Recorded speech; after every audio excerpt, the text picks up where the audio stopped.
Hello students, welcome to all of you. आज हम लोग देखने जाने वाले हैं क्लास 11th की केमिस्ट्री का पहला chapter, some basic concept of chemistry. तो आइए बात करते हैं। सबसे पहले बात करते हैं हम लोग की व्हाट इज केमिस्ट्री, आखिर केमिस्ट्री क्या होती है। तो सबसे पहले अगर हम लोग देखें कि केमिस्ट्री क्या है, तो केमिस्ट्री के अंदर हम लोग क्या पढ़ते हैं, अबाउट द मैटर पढ़ते हैं।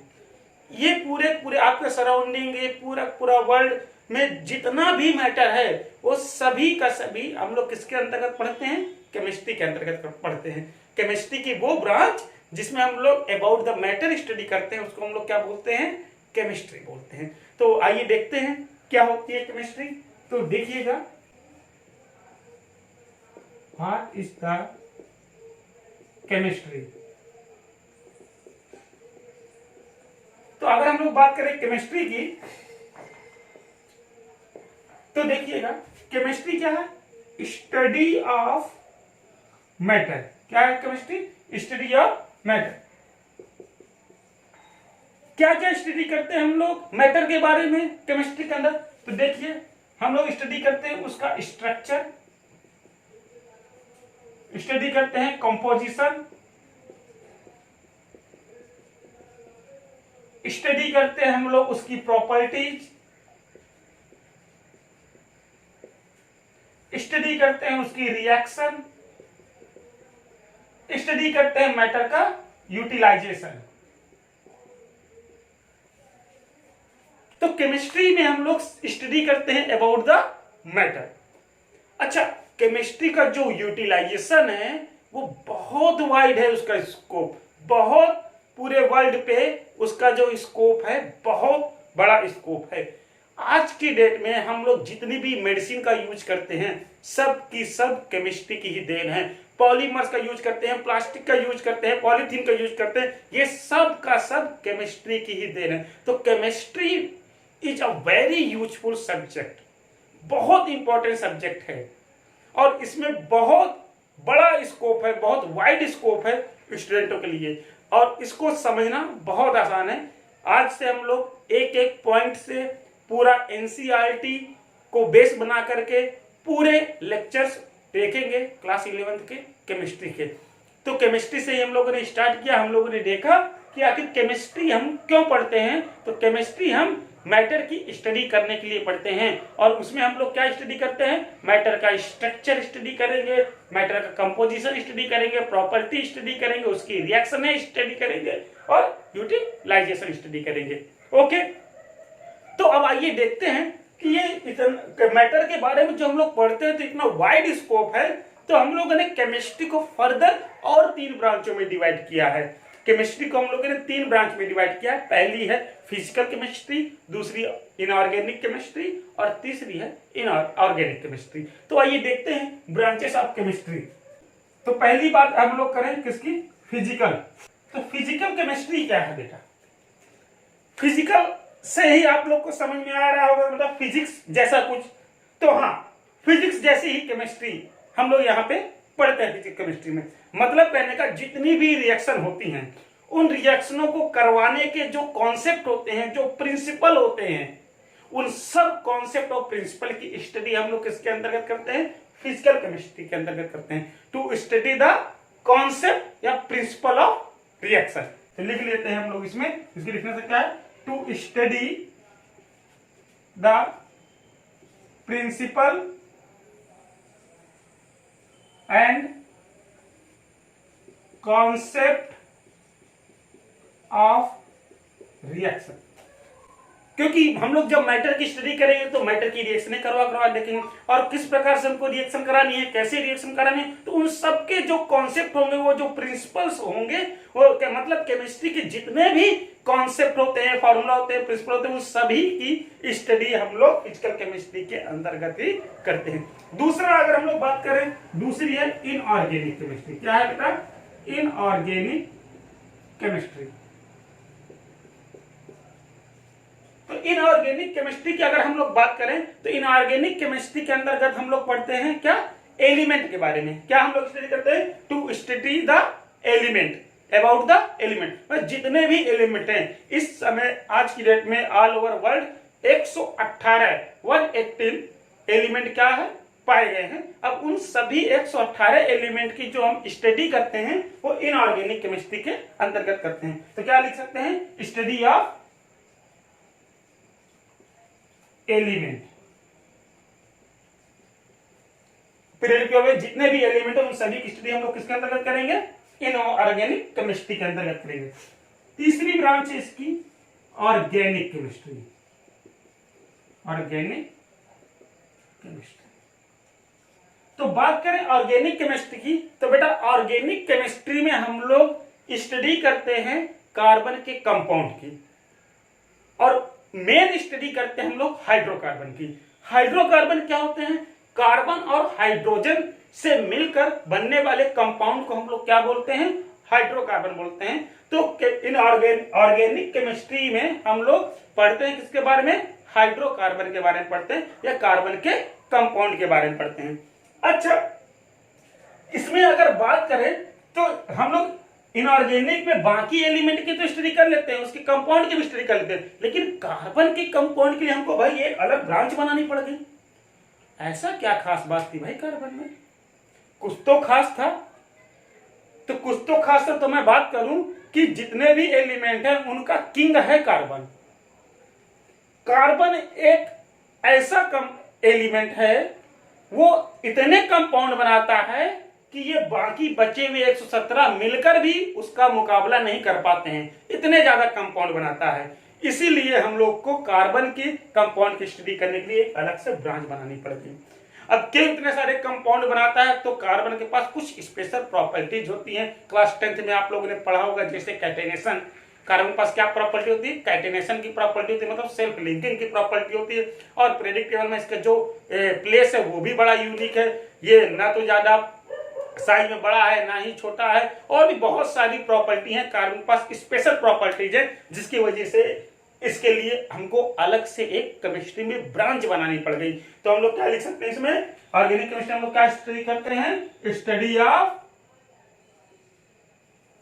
हाइड्रोकार्बन्स। हाइड्रोकार्बन मतलब हाइड्रोजन और कार्बन से बनने वाले कंपाउंड। तो देखिए, ये तो हुआ केमिस्ट्री के बारे में कि केमिस्ट्री क्या है और कितनी ब्रांच है। अब आप लोग अभी तक 10th में पढ़ते चले आओगे खाली केमिस्ट्री, अब आप लोग 11th और 12th में आ गए हो, तो आपको जो आपकी बुक रहेगी वो इन तीनों केमिस्ट्री में डिवाइड रहेगी। केमिस्ट्री की जो बुक रहेगी उसमें कुछ चैप्टर फिजिकल केमिस्ट्री के होंगे, कुछ चैप्टर इनऑर्गेनिक केमिस्ट्री के होंगे, और कुछ चैप्टर ऑर्गेनिक केमिस्ट्री के होंगे। फिजिकल केमिस्ट्री में आप लोग सारे फॉर्मूले पढ़ोगे, न्यूमेरिकल्स लगाओगे, और बहुत सारे कॉन्सेप्ट पढ़ोगे, प्रिंसिपल्स पढ़ोगे। इनऑर्गेनिक में आप लोग पीरियडिक टेबल के बारे में स्टडी करोगे, सारे एलिमेंट की प्रॉपर्टीज देखोगे, और ऑर्गेनिक में आप लोग हाइड्रोकार्बन्स के बारे में देखोगे, या उनको ऑर्गेनिक कंपाउंड कहते हैं। ऑर्गेनिक कंपाउंड के बारे में आप लोग ऑर्गेनिक केमिस्ट्री में पढ़ोगे। तो ठीक है, इसको कॉपी कीजिए, फिर आगे हम लोग देखते हैं कि इस पूरी केमिस्ट्री में हमको पढ़ना मैटर है, तो आखिर मैटर क्या होता है, कॉपी कीजिए। तो आइए देखते हैं अब मैटर क्या होता है। तो देखिए, मैटर आप एक ऐसी चीज है जो स्पेस में कुछ ना कुछ स्थान को घेरती हो, जिसके पास कुछ ना कुछ मास हो, और जो इनर्शिया की प्रॉपर्टी रखता हो। इनर्शिया आप सबको ही जानते हो, 9th 10th में पढ़ के आए हो इनर्शिया की प्रॉपर्टी को। क्या होती है इनर्शिया? इनर्शिया वो होती है, अगर कोई भी आपके पास ऑब्जेक्ट है या कोई भी आपके पास बॉडी है, जब तक कि उस पर एक्सटर्नल फोर्स नहीं लगाया जाता, वह अपनी स्टेट को चेंज नहीं करती। मोशन में है तो मोशन में रहेगी, और रेस्ट में है तो रेस्ट में रहेगी। तो कोई भी मैटर है तो वो इनर्शिया की प्रॉपर्टी को रखेगा, और आप लोग उसको फील कर पाओगे। मैटर क्या कर पाओगे, आप लोग फील कर पाओगे। जैसे इसकी डेफिनेशन देखिएगा, anything occupy space having mass having property of inertia and we can feel that. आप लोग अभी बैठे हुए हो तो आप लोगों ने कुछ ना कुछ प्लेस को घेरा हुआ है, आपके पास कुछ ना कुछ मास है। जीरो मास के तो आप लोग नहीं हो ना, आपके पास इनर्शिया की प्रॉपर्टी है, आप लोग शांति से बैठे हुए हो। लेकिन वहीं आपका अगर पीछे से छोटा भाई बहन आ गया, आपको ऐसे पेन किया, तो आप लोग हिल जाओगे, मतलब कि कोई एक्सटर्नल फोर्स लगेगा, आपकी स्टेट चेंज हो जाएगी। अब फील कर सकते हो, एक दूसरे को फील करते ही, ठीक। तो इस तरह की इसकी क्या हो गई है, डिफिनेशन हो। अब इस दुनिया में मैटर को दो कैटेगरी में डिवाइड किया गया है। कैसे? इसको हम लोग दो तरीके से क्लासिफाई कर सकते हैं। On the basis of physical state, मतलब वो इस नेचर में किस स्टेट में पाया जाता है, किस स्टेट में पाया जाएगा उसके अकॉर्डिंग। और दूसरा उसका जो क्लासिफिकेशन किया गया है मैटर का, on the basis of chemical composition, मतलब कि मैटर के अंदर का केमिकल कंपोजिशन कैसा है, उसमें क्या क्या चीजें मिली हुई हैं, किस रेशियो में मिली हुई हैं, उसके अकॉर्डिंग इसको हम लोग क्लासिफाई करते हैं। तो आइए देखते हैं classification of matter on the basis of physical state. हम लोग के पास जो मैटर है वो 5 टाइप का होता है। पहला solid, liquid, gas, plasma, Bose, Einstein, condensate. अब देखिए ये जो स्टार्टिंग की सॉलिड, लिक्विड, गैस है, ये तो आप लोग नेचुरली बड़े आसानी से देखते हो। नेचुरली ये आप लोग को देखने को मिलेगा। नेचर में सिर्फ 3 यही स्टेज पाई जाती है। ये जो हमारी सॉलिड, लिक्विड, गैस है, ये नेचर में हमको मिलती हैं। लेकिन इसके अलावा भी 2 स्टेट और हैं। एक है प्लाज्मा, दूसरा है Bose Einstein condensate. Indian scientist Satyendranath Bose थे, उन्होंने इसको डिस्कवर किया था। तो और एक प्लाज्मा होती है, ये और ये भी एक मैटर की क्या होती है, स्टेज होती है। लेकिन इस स्टेज में मैटर को हम लोग लेबोरेटरी में तैयार करते हैं, लैब में तैयार करते हैं। नेचुरली ये दोनों स्टेज नहीं पाई जाती है। नेचुरली तो सिर्फ 3 स्टेज ही पाई जाती हैं, सॉलिड, लिक्विड और गैस। हमको जो डील करना है, आगे पढ़ना है, वो about the solid, liquid, gas ही पढ़ना है।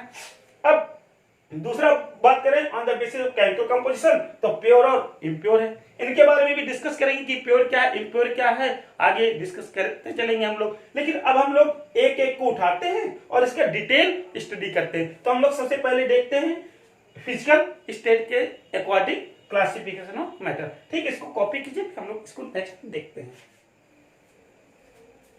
तो देखते हैं classification of matter on the basis of physical state. हमको क्या पढ़ना है, सॉलिड, लिक्विड, गैस के बारे में पढ़ना है।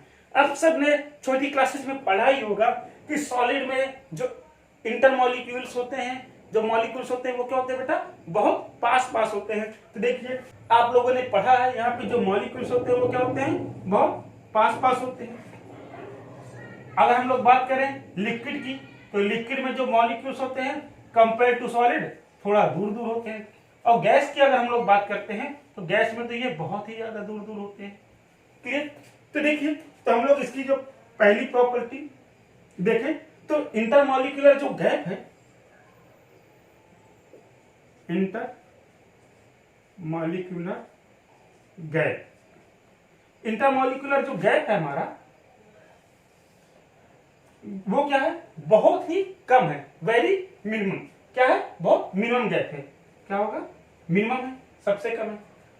अगर हम लोग बात करें इंटरमॉलिक्यूलर गैप, इंटरमॉलिक्यूलर गैप की बात करें लिक्विड में, तो यहां पे क्या होगा, यहां पे इस सॉलिड के कंपेयर में थोड़ा ज्यादा होगा। तो क्या लिख सकते हैं, मोर देन सॉलिड। और अगर हम लोग इसके इंटरमॉलिक्यूलर गैप की बात करें तो यहां पे इंटरमॉलिक्यूलर गैप क्या है, बहुत ज्यादा है, बहुत हाई, मैक्सिमम है। क्या होगा, यहाँ पे मैक्सिमम है, यहाँ पे कम है, यहाँ पे इसके कंपेयर में थोड़ा ज्यादा है, यहाँ पे बहुत ज्यादा है। अगले हम लोग बात करें दूसरी प्रॉपर्टी की। दूसरी प्रॉपर्टी की अगर हम लोग इसकी डेंसिटी की बात करें, किसकी बात करें, डेंसिटी की, डेंसिटी की बात करें तो डेंसिटी यहां पे देखिए मॉलिक्यूल बहुत बहुत पास है ना, मतलब एक छोटे से वैल्यू में मॉलिक्यूल बहुत पास पास है, तो इसकी जो डेंसिटी रहेगी वो क्या रहेगी, हाई रहेगी, हाई डेंसिटी रहेगी। इसकी डेंसिटी की हम लोग बात करें, अगर इसकी डेंसिटी कम रहेगी सॉलिड से, क्योंकि इसमें मॉलिक्यूल थोड़ा दूर दूर है, तो क्या लिख सकते हैं, लेस देन सॉलिड। और अगर हम लोग इसकी डेंसिटी की बात करें, इसकी डेंसिटी क्या रहेगी बेटा, बहुत कम रहेगी, लो रहेगी।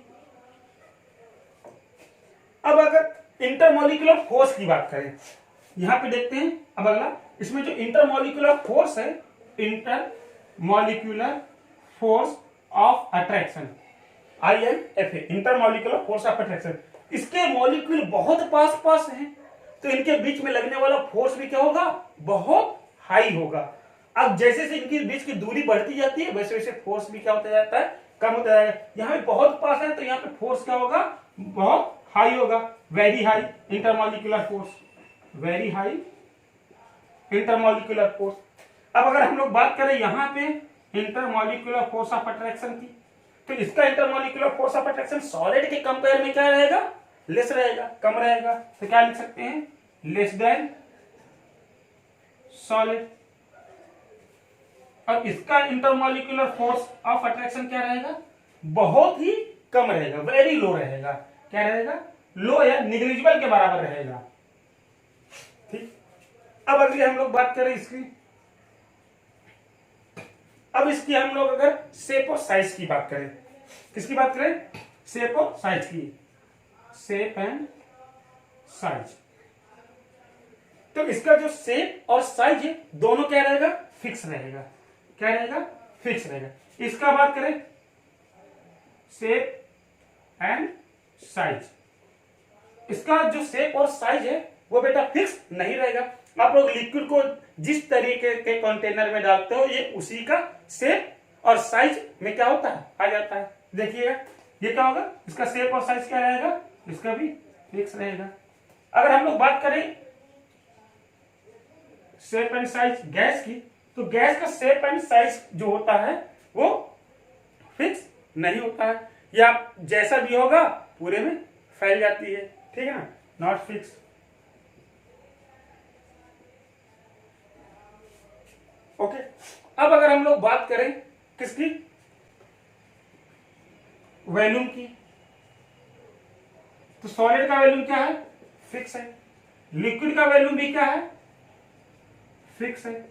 लेकिन जो इसका वॉल्यूम है वो क्या होगा, इसका वॉल्यूम जो होगा वो फिक्स नहीं होगा। भाई आप लोग गैस को एक छोटे से कंटेनर में दो, या फॉग होता है ना हमारे पास स्प्रे, तो फॉग को हम लोग क्या करते हैं, फॉग एक छोटे से उसमें रहता है, लेकिन जैसे हम लोगों ने फॉग को यूज किया उसकी जो महक है पूरे कमरे में फैल गई, मतलब पूरे कमरे में वो भर गया, उसका वॉल्यूम क्या हो गया, कमरे के बराबर हो गया। तो इसका जो वॉल्यूम है वो फिक्स नहीं होता है, नॉट फिक्स। ठीक है, ओके, यहाँ पे नॉट था, नॉट फिक्स। इसका शेप साइज लिक्विड का भी फिक्स नहीं होता है, इसका भी फिक्स नहीं होता है, लेकिन इसका फिक्स होगा। वॉल्यूम दोनों का फिक्स होता है, वॉल्यूम आपका सॉलिड का भी फिक्स होगा, वॉल्यूम आपका लिक्विड का भी फिक्स होगा।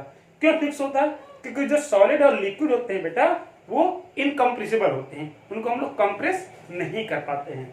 एक प्रॉपर्टी और देखते हैं हम लोग, मेल्टिंग पॉइंट और बॉइलिंग पॉइंट की। मेल्टिंग पॉइंट और बॉइलिंग पॉइंट, जो सॉलिड का मेल्टिंग पॉइंट बॉइलिंग पॉइंट रहता है वो क्या रहता है, बहुत हाई रहता है। लिक्विड का मेल्टिंग पॉइंट और बॉइलिंग पॉइंट सॉलिड के कंपेयर में क्या रहेगा, लेस रहेगा, लेस देन सॉलिड। और इसका मेल्टिंग पॉइंट और बॉइलिंग पॉइंट क्या रहेगा, बहुत ही लो रहेगा। इसका मेल्टिंग पॉइंट बॉइलिंग पॉइंट क्या रहेगा, बहुत ही लो रहेगा।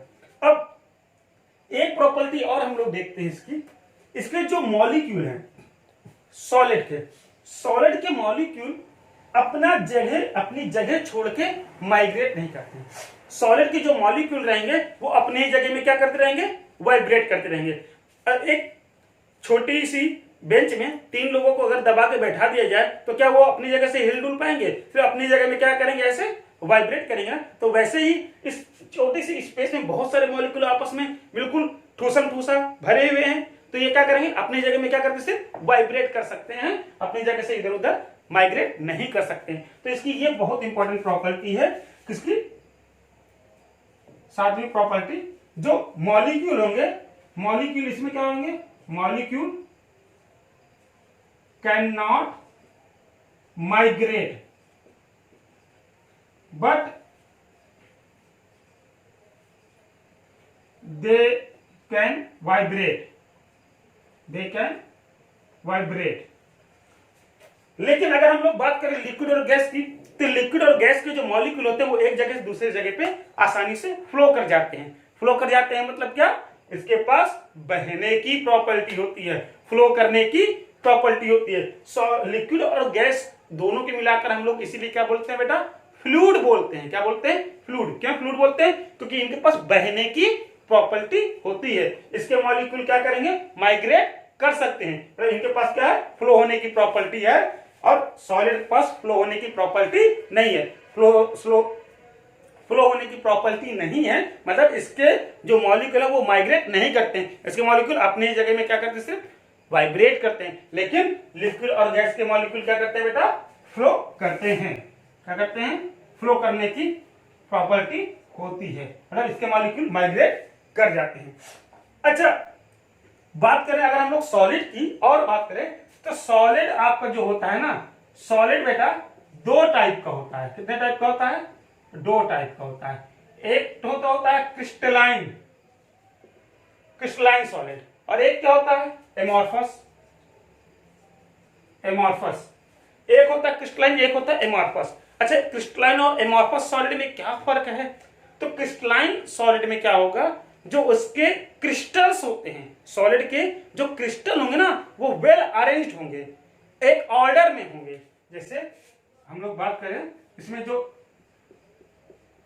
क्रिस्टल्स होंगे क्या रहेंगे, ऑर्डर में रहेंगे, वेल ऑर्डर। लेकिन अगर एमॉर्फस की मैं बात करूं तो एमॉर्फस में क्या रहेगा बेटा, क्रिस्टल्स ऑर्डर पे नहीं रहेंगे, ऑर्डर पे नहीं रहेंगे। इसके जो क्रिस्टल्स हैं वो ऑर्डर पे नहीं रहेंगे। ये क्या रहेगा, डिसऑर्डर फॉर्म रहेगा। इसमें क्रिस्टल का फॉर्म क्या रहेगा, डिसऑर्डर रहेगा। हालांकि इसके बारे में आप लोग डिटेल स्टडी अभी पढ़ोगे, क्लास 12th में चैप्टर है सॉलिड स्टेट, वहां पे आप लोग इसके बारे में पढ़ोगे। तो क्रिस्टलाइन और एमॉर्फस में क्या होगा, इसके जो क्रिस्टल्स होंगे वो उनका जो अरेंजमेंट होगा वो ऑर्डर अरेंजमेंट होगा, इसका जो अरेंजमेंट होगा वो डिसऑर्डर पे रहेगा। ठीक है ना। हालांकि इसको आप लोग डिटेल में पढ़ोगे, इसको तो डिटेल में पढ़ोगे, साथ में लिक्विड और गैस को, स्टेट ऑफ मैटर नाम का एक चैप्टर भी आएगा 11th में, वहां पे आप लिक्विड और गैस के बारे में बहुत डिटेल से पढ़ने जा रहे हो। हालांकि यहाँ पर तो जस्ट आप लोगों को थोड़ा सा इंट्रोड्यूस कराया गया है कि सॉलिड लिक्विड गैस क्या होती हैं। तो ये क्लासिफिकेशन था मैटर का। अब आगे हम लोग नेक्स्ट क्लासिफिकेशन इसका देखेंगे on the basis of chemical composition. Okay.